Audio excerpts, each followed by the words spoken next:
CEO secretly orders food at his restaurant. The horrifying truth when hearing a waitress crying. David Wells had always been a man of control. As CEO of a chain of diners that stretched across the country, every decision, every shift was under his command. But tonight, as he sat at the counter of a small, unassuming diner 2 hours from his corporate office, he was a stranger in his own empire. The worn-out hoodie and thick-rimmed glasses disguised him well, but it was the tension in the air, thick enough to choke you, that made him realize something was terribly wrong. The kitchen buzzed, plates clattered, and customers murmured, but all David could hear was the strained silence between the lines of conversation. A waitress, Megan, approached him with a forced smile, her tired eyes barely meeting his. "What can I get you?" Her voice was cheerful, but it cracked under the weight of something darker, something that wasn't in the company reports he'd been fed. The exhaustion that hung around her like a fog was unmistakable. He glanced around. Nothing about this place was as he had envisioned. The tables were chipped, the walls dated, the ambiance far from the warm, welcoming space he had dreamed of when he founded this chain. But it wasn't the aesthetics that made his stomach tighten. It was the people. Something was off. Megan moved swiftly between tables, juggling orders, refilling drinks, and balancing plates. The look on her face told a story of overwork, but the smile she wore was a mask, one she had learned to perfect after too many long shifts. David watched as she made her rounds, a steady march of exhaustion. Then, the voices from the kitchen broke through. "Megan, what's taking so long? You're falling behind!"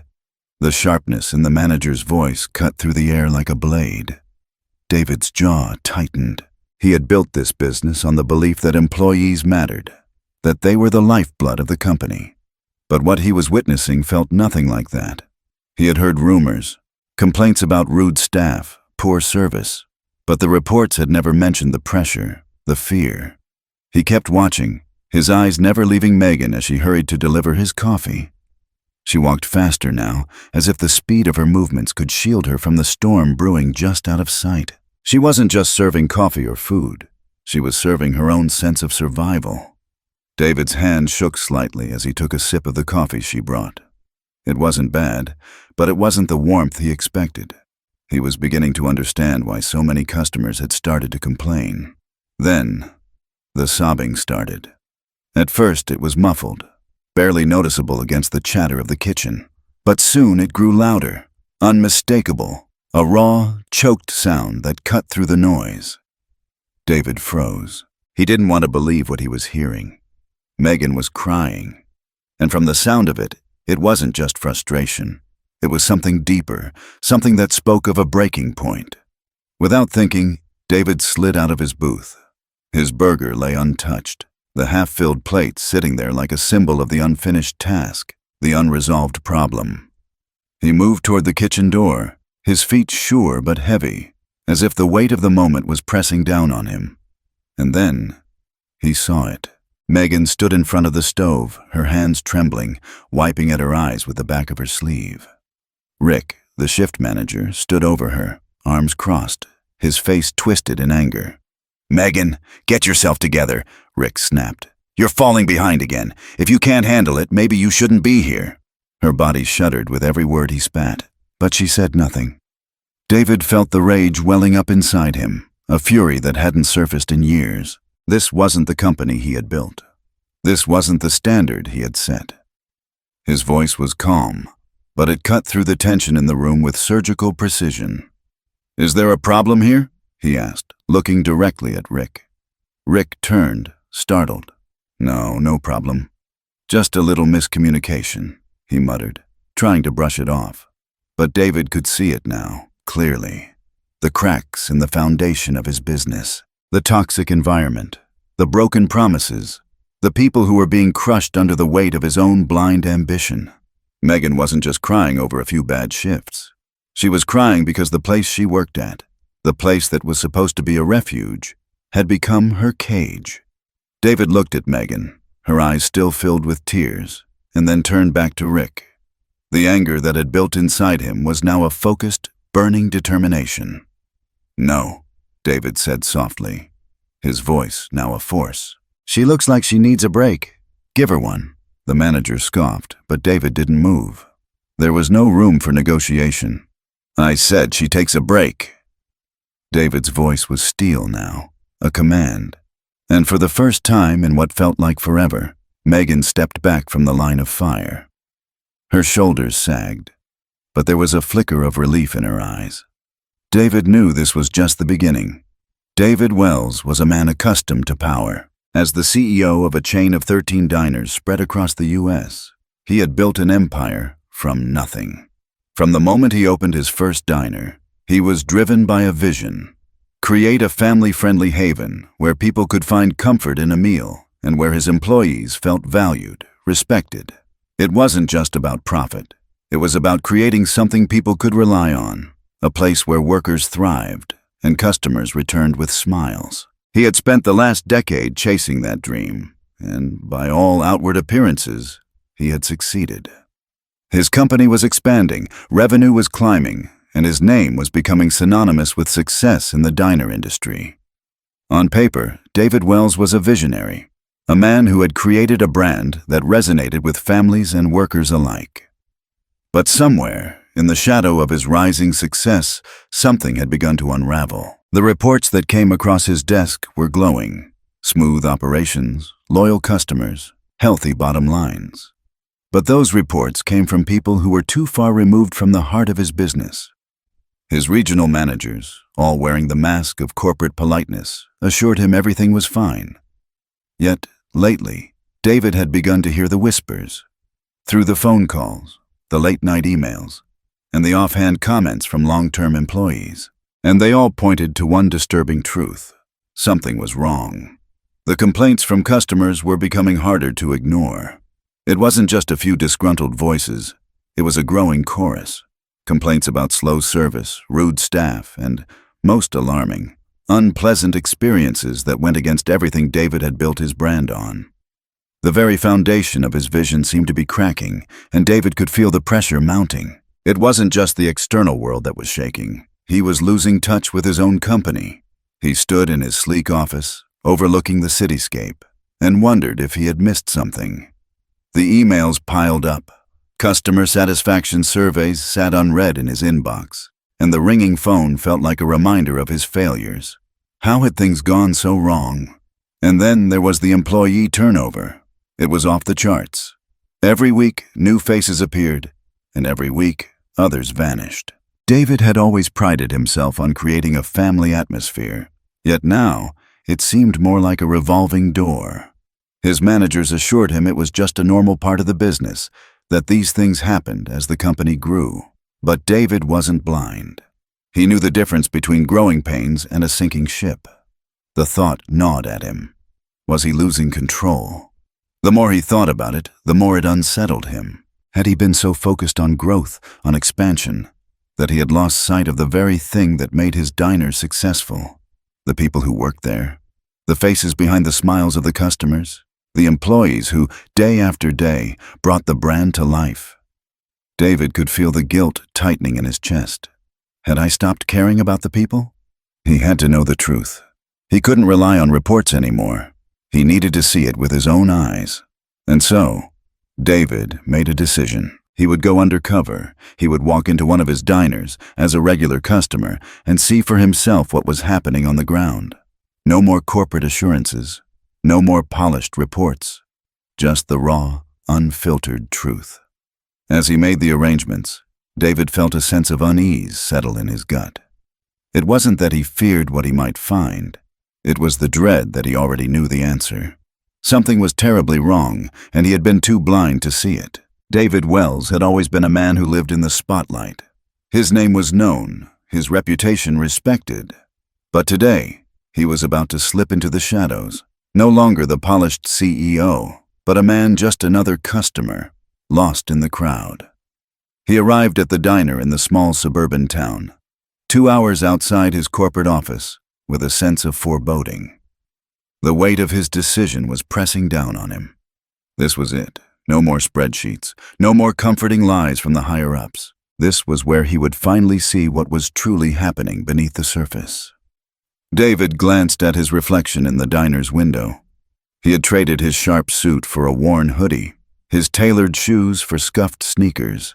His usually neat combed hair was now deliberately messy, and a thick pair of rimmed glasses concealed the sharpness of his gaze. No one would recognize him here. He had to blend in, disappear into the crowd. He stepped through the door. The hum of chatter filled the air as the door swung open.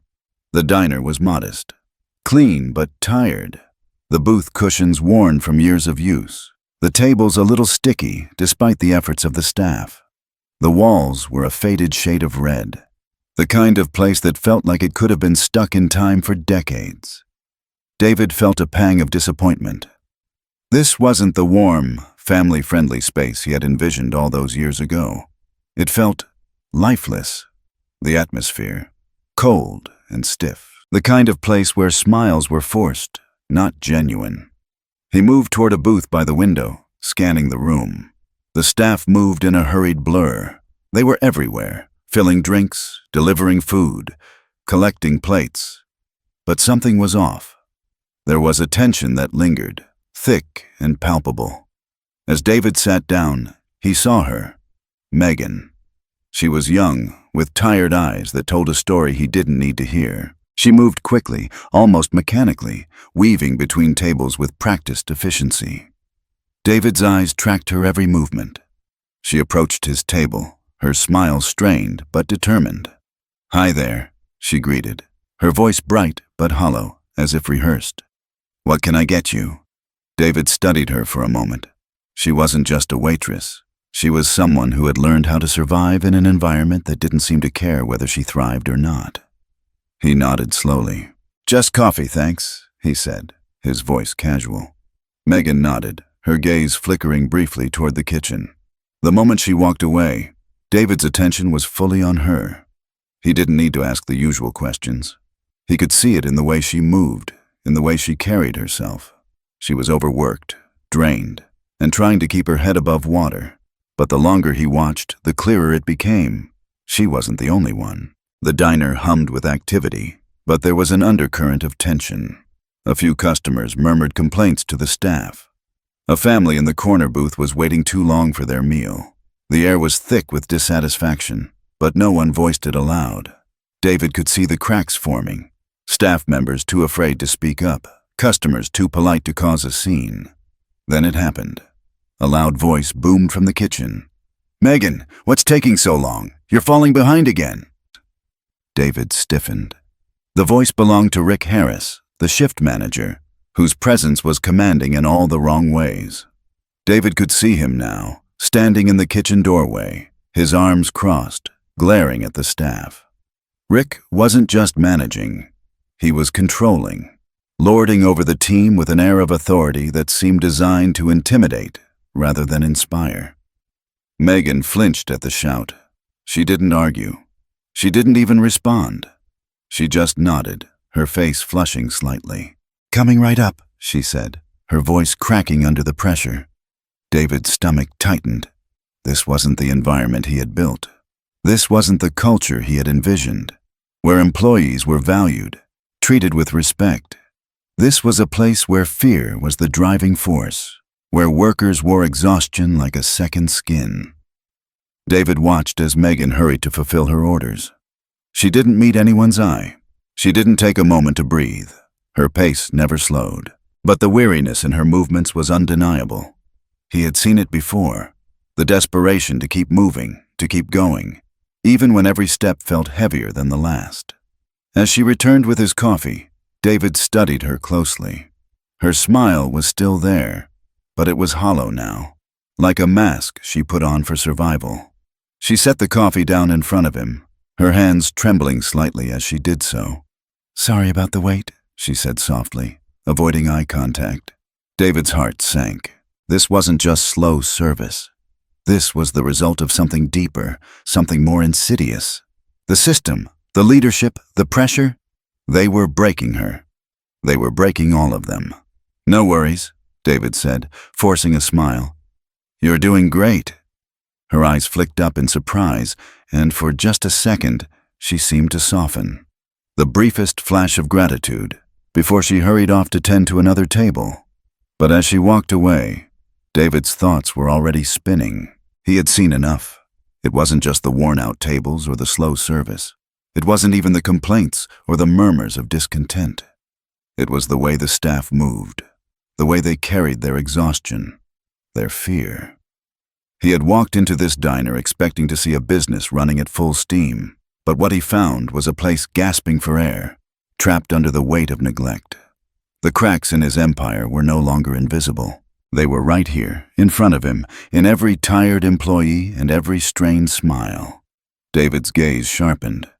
He wasn't going to leave here just as another customer. He couldn't. Not when he knew the truth now. The moment David sat back in his booth, the weight of the diner's atmosphere pressed down harder. It wasn't just the dim lighting, the chipped booths, or the worn menus. It was the silence between the clatter of dishes, the strained smiles, and the whispers carried on the breath of the air. Something was terribly wrong, and it wasn't going to be fixed by a change in decor or a new coat of paint.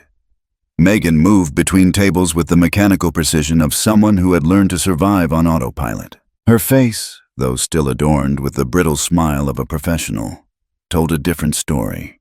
A story of exhaustion, of long hours that bled into one another, and of a fear that had taken root deep in her bones. The clock ticked, but for Megan, time had become irrelevant. She was locked in a loop, a cycle of endless tasks, endless demands, and endless pressure.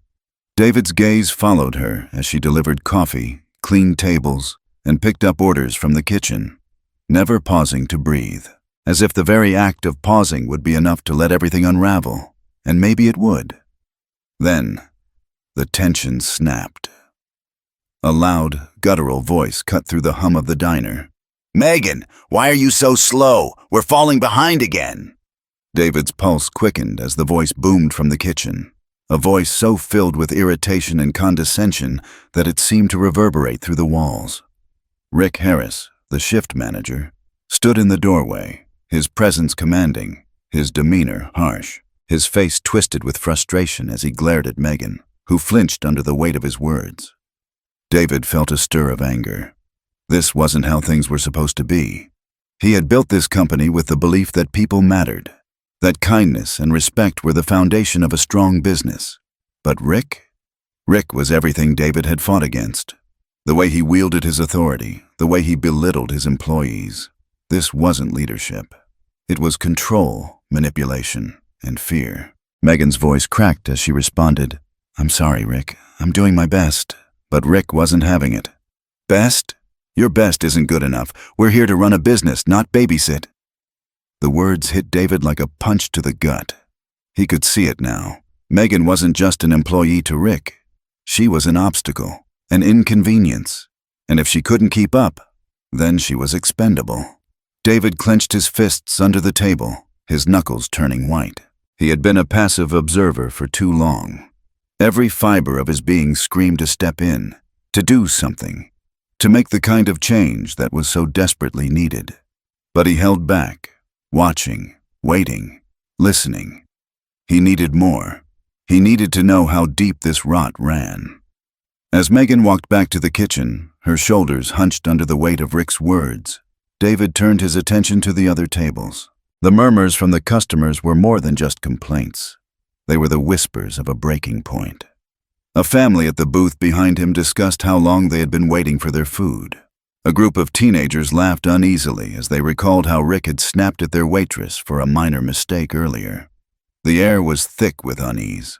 Customers weren't just waiting for food, they were waiting for something to change. And in the back of the room, David could see it in their eyes. People had stopped seeing the diner as a place of comfort. It had become just another place to wait. Another place to endure. David's eyes shifted back to Megan, who was now carrying a tray of food through the dining room, her movements slower than before. She wasn't just exhausted, she was breaking.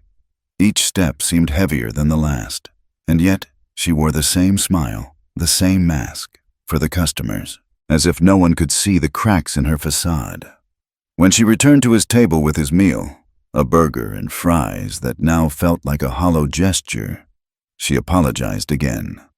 "Sorry for the wait," she said softly, her voice barely above a whisper. David's heart sank. He wanted to say something, anything, but the words stuck in his throat. Instead, he forced a smile, offering a reassurance that felt empty. "No problem. You're doing great." She nodded quickly, her eyes flicking up to meet his for a brief moment, surprised by his kindness. But before she could say anything more, she was off again, moving at a pace that felt more like running than walking. David watched her, his gaze following her every move. He saw how she carefully adjusted a child's high chair, how she took time to listen to a customer's small complaint about their meal. Megan was doing more than serving food. She was holding the entire place together with nothing but her fragile willpower. And yet, it wasn't enough. It would never be enough if this was the system she had to work within. Then, the sound came again. The sobbing. A muffled sound at first, coming from the kitchen. David froze, his fork halfway to his mouth. His stomach twisted. He didn't want to believe what he was hearing, but it was unmistakable. The sobs were coming from Megan. He set his fork down. His heart was pounding now. He couldn't sit back any longer. David stood up from his booth, leaving his meal behind. His footsteps were quiet, purposeful, as he made his way toward the kitchen door. What he saw stopped him cold. Megan stood in front of the stove, her hands trembling, tears running down her face. Rick was towering over her, his arms crossed, his face twisted with anger. Two cooks stood to the side, pretending not to notice, their eyes averted, too afraid to intervene. "I'm trying my best, okay?" Megan's voice cracked as she wiped her eyes. "I haven't had a break in 6 hours. I'm doing everything I can." But Rick wasn't listening. He only sneered. "If you can't handle the pressure, maybe you're in the wrong job." David's blood boiled. This wasn't just a manager yelling at an employee. This was something worse. This was power being abused. This was the crushing weight of a broken system, and Megan was bearing the brunt of it. David took a step forward, his voice calm but cutting through the tension like a knife. "Is there a problem here?" Rick turned, startled, and for a moment, David saw the fear in his eyes. He saw the hesitation, but Rick quickly masked it with a smirk. No problem. Just a little miscommunication," Rick said, his voice defensive. David's gaze didn't falter. "No, this is a problem." The room fell into a suffocating silence. David's mind was racing, his fists clenched, his heart pounding in his chest. He had seen enough. There was no going back. This was the moment that would change everything.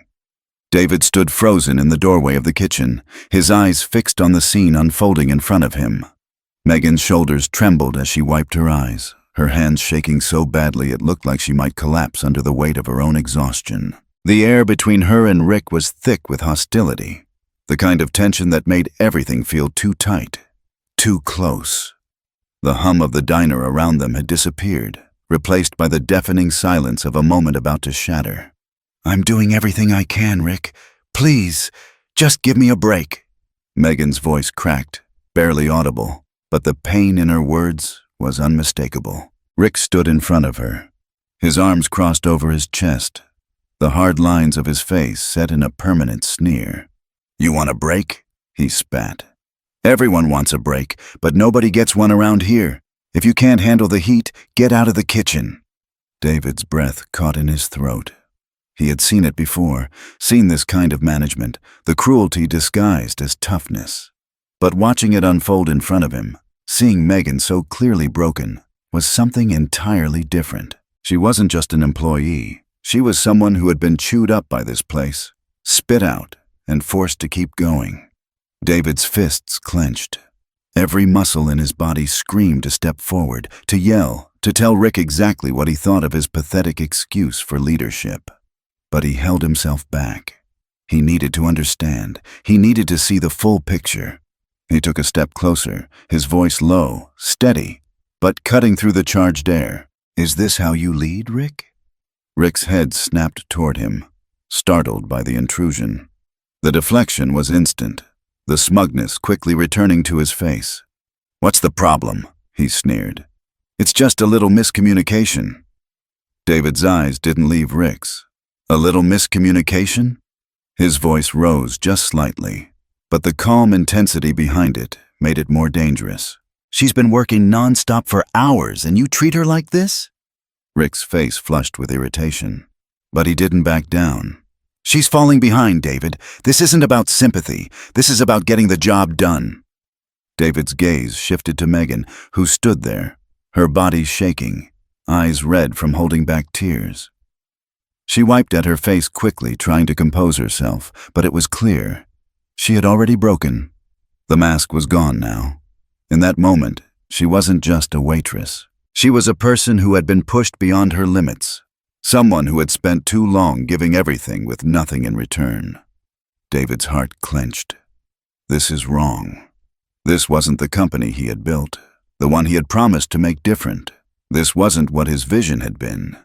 He had created a place where people were supposed to feel valued, respected, not crushed under the weight of unreasonable expectations. But here it was, right in front of him, the painful reality of what his business had become. He stepped forward, his voice cutting through the tension like a knife. She's had no time to rest, no time to breathe. And you want her to keep working like this? His voice was firm, but the anger beneath it was undeniable. This is more than just a miscommunication. This is about respect, Rick. Rick took a step back, his expression hardening as he tried to maintain his control. But David wasn't finished. Do you even see her? He asked, his voice suddenly softer, aimed directly at Megan.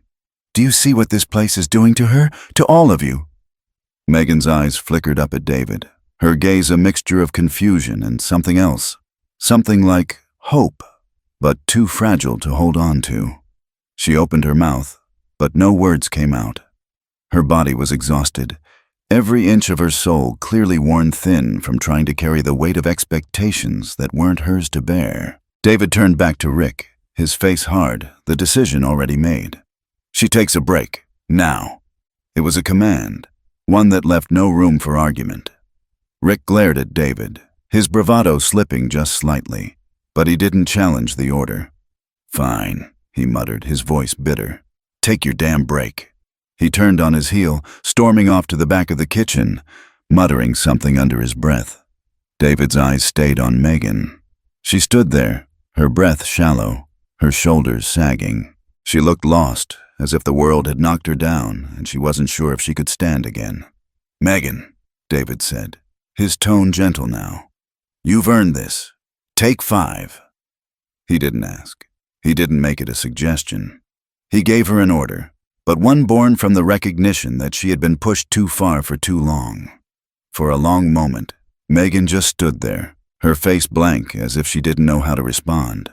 Then, slowly, she nodded, her hands trembling as she moved toward the door. The other staff members avoided eye contact, the tension hanging thick in the air, but none of them stepped in. David watched her leave the kitchen, his heart heavy. As the door swung closed behind her, the weight of the moment settled in. The damage had been done, but David knew this was just the beginning. He turned toward the now empty kitchen, his eyes narrowing. There was no turning back now. He had seen the truth. He had heard the cracks in his empire, and they had led him right here, to this point where change was no longer optional. It was necessary. The kitchen door swung shut with a harsh clang, leaving the air thick with unspoken tension. David stood in the center of the kitchen, his eyes locked on the space where Megan had just disappeared. The silence was deafening. No one spoke, no one moved. It was as though the very walls of the diner held their breath, waiting for the inevitable. David could feel the heat of anger rising in his chest, but it was a controlled fury, one that he had learned to harness in the years he had spent building his empire. It was a fury that was now aimed squarely at Rick Harris. Rick, the man who had driven his staff into the ground with his cruelty, the man who had failed, not just Megan, but the entire team, the man who was supposed to be a leader, but had become nothing more than a tyrant. David had watched him, the way he barked orders, the way he belittled his team, and the way he destroyed every ounce of morale that could have still existed in this place. It was time for it to end. David's eyes flicked to the back of the kitchen where Rick had retreated, his footsteps heavy with the certainty of someone who believed they were in control. David followed, his movements deliberate, his mind already made up. When he stepped into the back room, Rick was standing by the supply closet, hands on his hips, muttering to himself. He didn't even look up when David entered. David's voice sliced through the air, calm but thick with resolve. Rick. Rick flinched, turning slowly, his eyes narrowing as he registered who had spoken. The moment he saw David, a flash of recognition passed over his face, followed by a shift in posture, defensive, guarded. "What the hell do you think you're doing?" Rick sneered. "You're just a customer. Stay out of it." David's gaze hardened, his jaw clenched. "I'm the CEO of this company, Rick, and you've just made a very big mistake." Rick's smirk faltered, his eyes widening for a split second before he quickly regained his composure. "So what? You're going to fire me because I run a tight ship?" His tone was laced with arrogance, but the sweat on his brow betrayed his nerves. David took a step forward, his voice low, dangerous. "No, Rick, I'm firing you because you've turned this place into a battlefield. A place where employees are broken, where people are humiliated in front of customers. This isn't running a tight ship, it's bullying." Rick scoffed, folding his arms across his chest. "You don't get it, do you? This is how it's done. We can't coddle them. People need pressure to perform. Megan can't keep up. She's weak. And if she can't handle it, maybe she shouldn't be here." David's fists clenched at his sides. His heart was pounding now. But it was the kind of anger that fueled action, not rage for the sake of rage. "Megan is a dedicated employee, and she's been working herself to the bone while you've been treating her like garbage. You don't get to hide behind pressure when you're destroying the very people who are keeping this business alive." Rick opened his mouth to argue, but David cut him off, his voice rising slightly. "Do you even see her, Rick? Do you see what you're doing to her, to this team? They're terrified of you. They're not working because they're motivated. They're working because they're afraid of what you'll do next. This place is falling apart, and you've been the one holding it together with fear and anger." Rick's face twisted, his bravado faltering. For the first time, he looked like he might back down, but he recovered quickly, the defensiveness creeping back into his posture. "You don't know what it's like. You don't understand the pressure I'm under. This job is about results. If they can't deliver, then what use are they?" David took another step forward, his presence filling the room. "You want results, Rick? Fine. But not like this. Not through fear, not through belittling people, and certainly not by tearing them down. Results come from respect, from creating an environment where people feel valued. You've crushed their spirits, and you think that's leadership?" Rick didn't respond immediately. His eyes flickered to the floor, then back up to David. But there was no defiance now, only a flicker of something else, a crack in the armor. But it was too late for that. David's voice grew even colder. "You're done here, Rick. Effective immediately. I've seen enough." Rick's face drained of color, and for a brief moment, David saw fear. Real fear. The kind that came when a person knew their time was up. But Rick didn't back down. Instead, he sneered one last time. "You can't do this," he spat. "I've been here for 2 years. I know how to run this place. You're just a customer, a corporate suit. What do you know about running things from the ground up?" David's eyes flashed with something darker now, determined, unwavering. "I know that I'm not going to let someone like you destroy everything I've worked for, and I'm sure as hell not going to let you destroy my people." David turned on his heel, his gaze never leaving Rick's, locking him in place like a predator sizing up its prey. "You'll get your severance package, but you're not welcome here anymore. Pack your things and go." Rick opened his mouth to argue, but the words never came. He stood there, frozen for a moment, as if trying to summon the courage to fight back. But in the end, all he did was mutter a bitter, "Fine," and stormed past David without another word. David watched him go, his heart pounding in his chest, the finality of the moment sinking in. He wasn't sure if it was relief or something else that made his hands shake slightly. But he knew one thing for sure. This was the right decision. The truth had been revealed. And now, there was no turning back. The silence that followed Rick's departure hung in the air like a heavy fog. The kitchen was still, but the weight of what had just happened pressed down on David, making the space feel smaller, tighter. He had fired Rick, but it was more than that. The moment wasn't just about getting rid of a toxic leader. It was about reclaiming something David had almost lost, the soul of his business. David stood there, his mind racing, his thoughts on Megan, on Connor, on every employee who had silently endured the broken system for too long.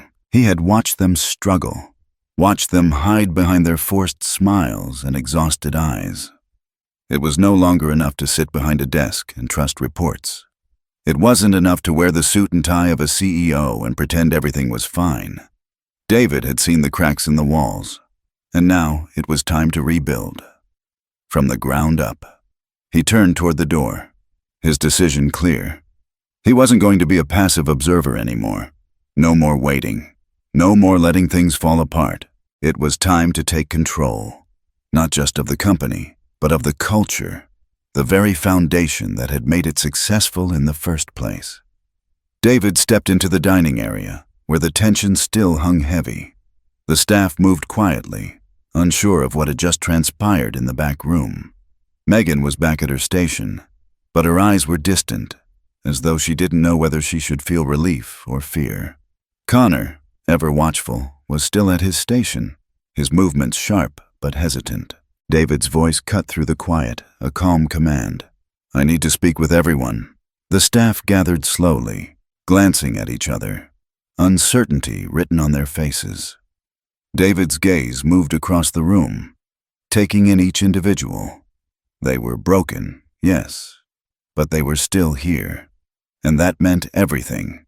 When they had all assembled in front of him, David took a deep breath.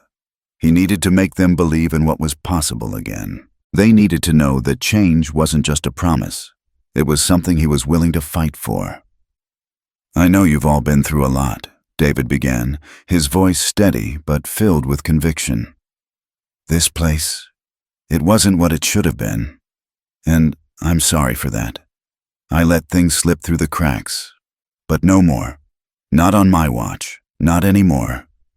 The room was silent. David's words hung in the air, raw and heavy. He could see it, the hesitation, the disbelief. They had been let down too many times. They didn't believe him. Not yet. David took another step forward, his eyes locking with Megan's. "You've all been working under the wrong leadership. I allowed this toxic environment to persist, and that's on me. But I'm here to change it. I'm here to fix it." Megan's eyes softened slightly, though she remained guarded. She wasn't sure if she could believe him. She had heard these kinds of promises before, only to be let down. But David didn't stop. He couldn't. "First things first," David continued. "Rick is gone, and anyone who thinks leadership is about belittling people, about treating them like they're expendable, that's not leadership. That's fear. And we don't run this place on fear anymore. We run it on respect." He could see it now. Something flickered in their eyes. It wasn't much, but it was there, a glimmer of hope. "From now on, you're not just employees," he said, his voice growing stronger with each word. "You are the backbone of this business. I should have recognized that sooner. I should have treated you like the partners you are. But I won't make that mistake again." He paused, letting his words sink in. Megan was watching him now, really watching him. David could see the doubt in her eyes, but also something else, something that looked like the beginning of trust. "I'm not just here to tell you things will get better," David said, his voice softer now, more personal. "I'm here to show you. We're going to make things better, together."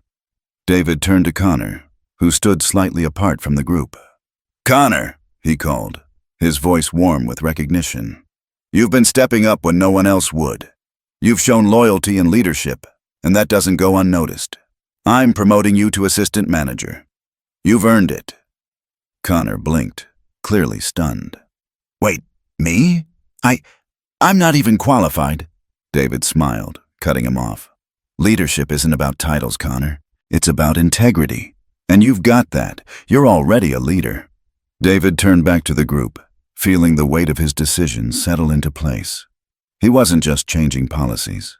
He was changing lives. "Megan," David said, his gaze turning to her once again. "You've worked here for 8 months now, and you've given everything. I see that, and I want to make sure you're recognized for it." Megan's breath caught in her throat. She opened her mouth to protest, but David held up a hand. "Starting next week, I'm giving you a pay raise, and we'll be setting up a bonus system for the staff, because hard work like yours deserves to be rewarded. You've earned more than just a thank you. You deserve more than that." Megan's eyes glistened, and for the first time that evening, a genuine smile broke through the exhaustion on her face. David paused, taking in the room. He had said what needed to be said, but this was only the beginning. "We're going to make changes here. Real changes. More staff during peak hours, better training, and yes, breaks. Everyone deserves a break. No one works non-stop. I've been blind to that, and I won't make that mistake again." David's voice softened, but the determination in it remained unwavering. "This is just the start.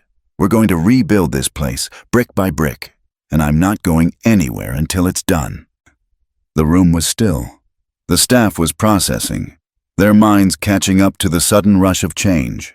But in the air, there was something David hadn't felt in a long time: hope. He walked to the door, his heart steady, his resolve unshaken. He knew it wouldn't be easy. There would be challenges, setbacks, and moments when it felt like the weight of the world was on his shoulders. But that was the cost of change, the price of leadership. And David was ready to pay it. The days that followed Rick's departure felt like the calm before a storm, silent, almost unnerving.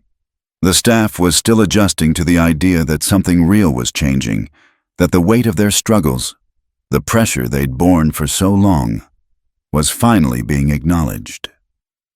The air in the diner was different, but it wasn't yet fully transformed. David knew change wouldn't happen overnight. He knew that rebuilding a broken culture was like trying to mend shattered glass. Slow, painstaking work that required care, patience, and a steadfast commitment to seeing it through. But he wasn't afraid of the work. He had seen enough to know it was worth it. The first step had been taken. Megan had her break, Connor had his promotion, and the respect, though still fragile, had begun to trickle back into the atmosphere. But David wasn't satisfied with half measures. He had promised more, and now it was time to deliver. The next morning, he arrived before the diner opened. The staff was trickling in, and David greeted each one with the same quiet determination. He didn't need to shout. His presence was enough. They could see it in his eyes. The promise he had made wasn't just for today. It was for the long haul. He spent the first few hours reviewing everything: scheduling, staffing, training protocols. He took note of the things that had been neglected for too long, the little cracks that no one had bothered to fix.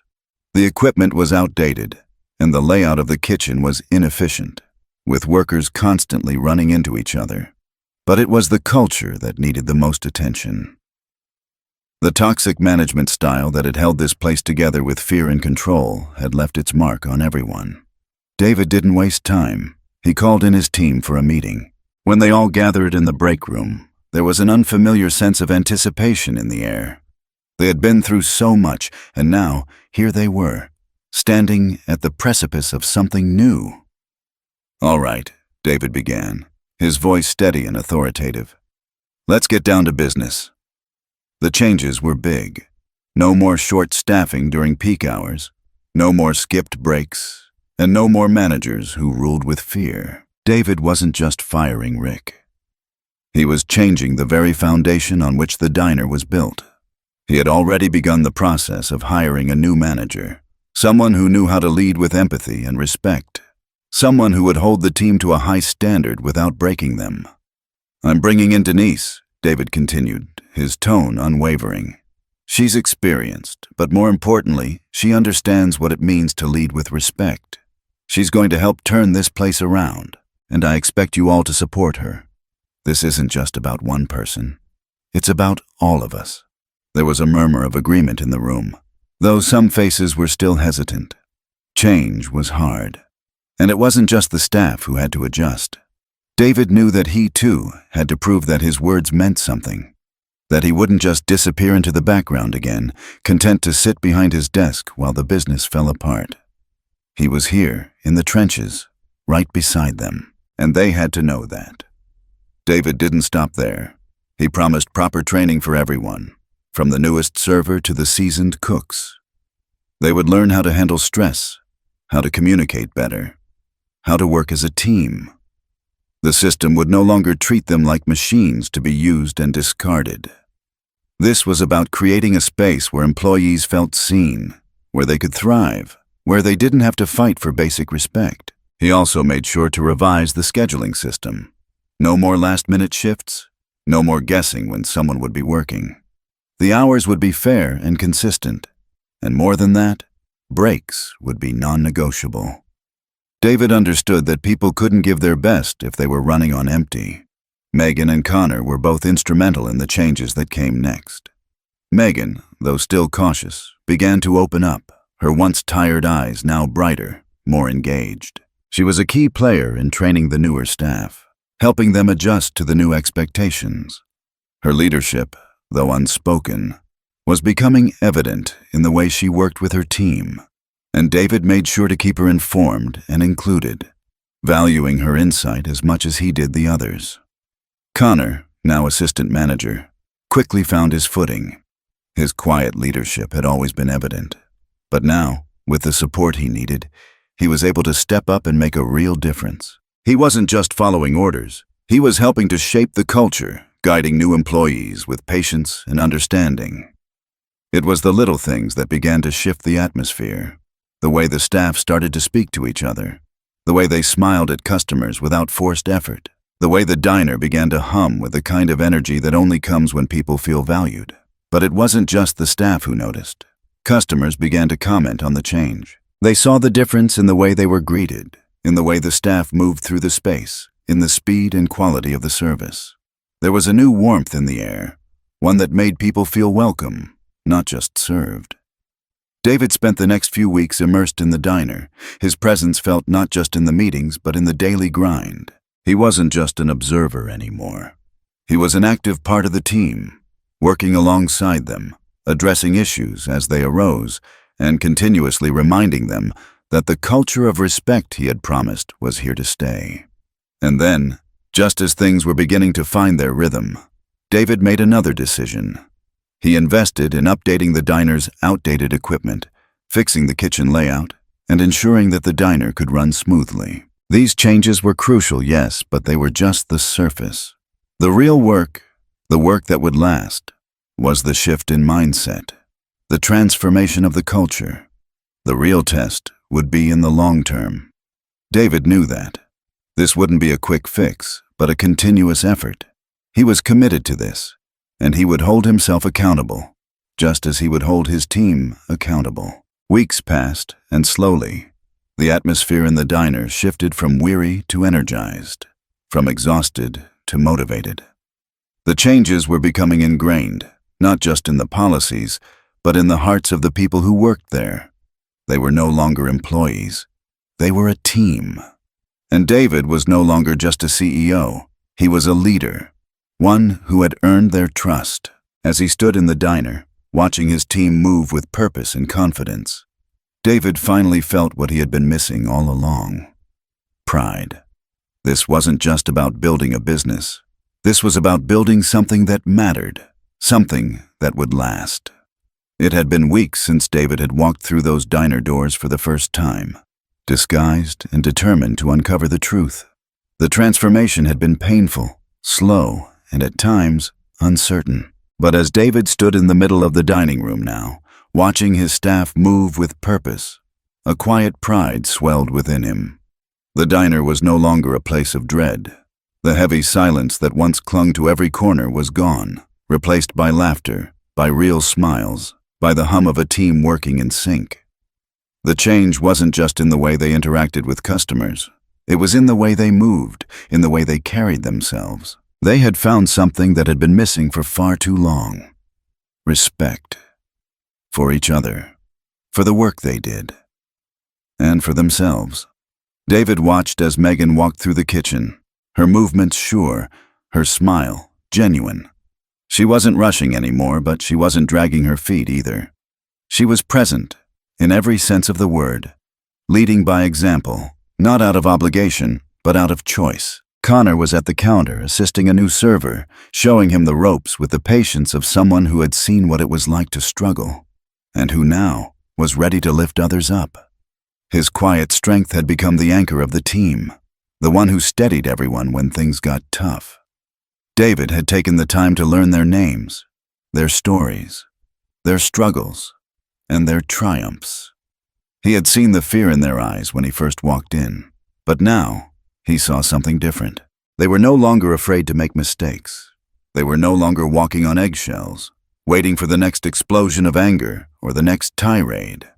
They were working with confidence, not because they were perfect, but because they knew they were valued. And it wasn't just the staff that had noticed the change. Customers, once skeptical, began to return in droves. Not just because the food was good or because the service was faster, but because the atmosphere had shifted. There was a warmth in the air now, a sense of welcome that made people feel like they were stepping into a home, not just a business. The tables were full again, the laughter of families and friends mixing with the sizzle of the kitchen. This was the diner David had envisioned all those years ago, only now it was even better. Megan approached David, her eyes bright. "Hey, David," she said, her voice carrying a weight that spoke volumes. "I just wanted to say thank you for everything." David looked at her, surprised by the sincerity in her words. "You don't have to thank me. This was never just about me. This is about all of us." Megan nodded, but there was something more in her expression, a quiet understanding. She had been through the fire. She had been there when things were at their worst, when the pressure was unbearable, and now she was standing in the middle of something that felt like hope. She wasn't just a survivor anymore. She was a leader. David smiled at her, feeling a weight lift off his shoulders. He wasn't just the CEO anymore. He wasn't the man who sat behind a desk and made decisions from afar. He was part of this team. He was one of them. And for the first time in a long time, he felt that rare sense of fulfillment that comes when you know you've done something that matters. The door swung open, and a new family entered the diner. A couple with 2 kids, all smiling, laughing as they made their way to their table. The hostess greeted them warmly, their names already on the tip of her tongue, as though they were regulars, even though it was their first visit. David watched them, his heart swelling with a sense of pride. This was the moment he had been working for.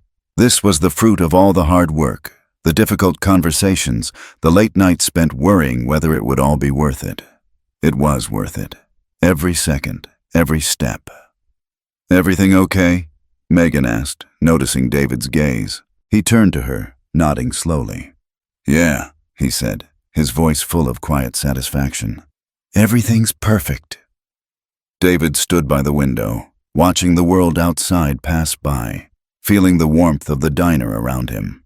It wasn't just about the business anymore. It was about the people, the ones who had stood by him, the ones who had stuck it out, even when it seemed like things might fall apart. They had built this new era together.